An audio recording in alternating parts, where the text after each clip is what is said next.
In today's ever-changing society, there is one constant, an overwhelming, omnipresent, and ever-growing social and economic order that shapes and builds the existence of the various members of this society. This order is known as consumerism, and it plays a crucial and unavoidable part in the lives of almost every active member of civilization on the planet. Consumerism, according to Roach, Goodwin, and Nelson, can be defined quite simply as the process by which goods and services are put to final use by people. However, this reductive and abridged definition fails to take into account the multifaceted role consumerism plays in the lives of most people in today's society. In truth, there is much more to the concept, as Roach, Goodwin, and Nelson elaborate. It is immediately clear that consumption goes way beyond just satisfying physical or psychological needs for food, shelter, and so on. Researchers are able to understand that the notion of consumerism in a modern societal context is far more complex than some may suggest. It has grounding effects on a person's personality, values, beliefs, identity, and according to Gabriel and Lang, such a consumer is even said to dictate production, to fuel innovation, to be creating new service sectors in advanced economics, to be driving modern politics, to have it in their power to save the environment and protect the future of the planet. Roach, Goodwin, and Nelson agree, and go on to describe the power and complexities of consumerism outside of their initial simple definition. They state, material goods are deeply implicated in individuals' psychological and social lives. People create and maintain identities using material things. The evocative power of material things facilitates a range of complex, deeply ingrained social conventions about status, identity, social cohesion, and the pursuit of personal and cultural meaning. Consumption is a cultural force that drives a person's innermost being, helping build a consumer's identity through these decisions. What to buy and what not to buy is something that we consider every day, and it's these types of choices that structure a person's day-to-day existence. Consumption is not just a means of fulfilling needs, but permeates our social relations, identities, perceptions, and images. When considering my personal role in consumer society, and how consumerism affects my day-to-day existence, I tend to be drawn to the debate surrounding this idea of individuality. As a consumer in today's consumerist society, it is common to begin acquiring goods with the intention of being someone, or pursuing an identity through consumerism. Kilborn suggests that consumer culture encourages us not only to buy more, but to seek our identity and fulfillment through what we buy, to express our individuality through our choices of the product. Often pushed by social media, marketing, and consumer culture, audiences are encouraged to discover their individuality, their freedom to be themselves, all through consuming. Deciding on what clothes to purchase, what car to drive, what mobile phone series to own, and so on, are all examples of ways people aspire to seek their individuality. The paradox surrounding this idea, however, surfaces when considering if individuality is truly a myth in modern consuming culture, as these individuals, building their personas around their purchases, realize that the individuality they've carefully crafted is in fact not unique, and all around them others are building the same identities using the products being mass-produced and consumed all over the world.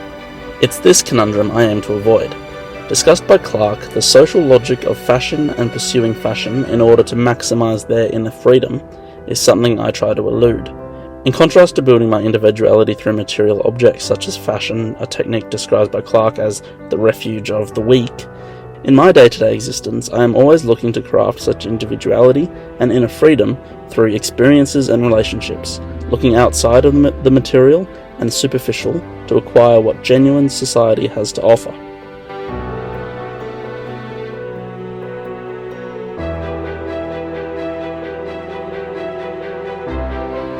Understanding consumer culture and its complex advantages and disadvantages is beneficial in appreciating and monitoring consumption in your own life, thus being able to reap its benefits and avoid its drawbacks. Many researchers have explored the place of consumption in modern society, and most can agree that in the contemporary environment, one of the more prominent theories is that consumption is cultural. As a young adult, transitioning from my final few semesters of university and towards a life in the workforce and into the vast, modern, and ever-changing landscape of society, It has been significantly beneficial for me to have begun an academic study of consumption, even at such a basic level. This theory, that consumption is cultural, can take several forms. One argument, highlighted by Slater, is that humans have basic needs, but that these take on different cultural forms in different societies. For example, the basic need of hunger takes a different form in different cultures, Chinese as compared to French food, for instance. Another argument, however, and an argument that most clearly highlights one of consumerism's main downfalls, is that consumption is influenced by culture. That an individual would normally act on their own private desires, but are sometimes pressured in other directions by cultural forces. Slater highlights here that in both cases, culture is an addition to consumption, and that once the satisfaction of basic needs has been materially secured, the meaningful or cultural aspect of consumption comes to predominate, and thus people become more concerned with the meanings of goods than with their functional use to meet the basic real need.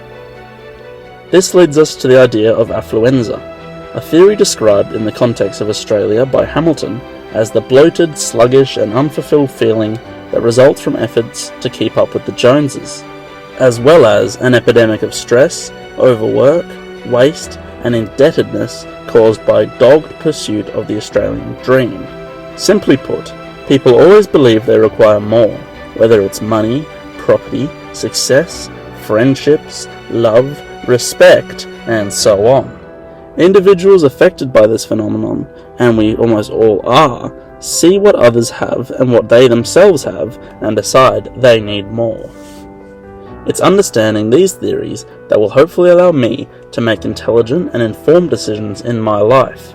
Comprehending the significant role consumption plays in the everyday lives of so many people around the world is a step towards a life unaffected by the cultural pull of trends, influences, and expectations for your particular environment. There is, of course, an argument to be made that culture doesn't exist to influence consumption, and not just as an addition, or a frivolous, superficial, or luxurious decoration painted over natural desires by affluent civilizations. This third theory suggests that consumption rather constitutes the needs, objects, and practices that make up consumption, and that culture, in this view, represents the fact that all social life is meaningful and that needs and uses can arise only within a particular way of life. Regardless of how you spin it, I believe that it's crucial to understand the global effects both culture and consumerism have on today's world. Culture as a means of influencing, constituting, or simply being an addition to consumption, whichever argument you place the most faith in, is incredibly powerful. This power is all thanks to the influence it has on our society. As Arnando suggests, its potential, however, lies in the promotion and exploitation of the ego weakness to which the powerless members of the contemporary society, with its concentration of power, are condemned. For me, studying these theories has helped me navigate my place within this consumer culture, and hopefully, if more and more people are able to become educated on the matter, we stand a chance in existing within a world unaffected by the pull of consumerism, shortcomings and all.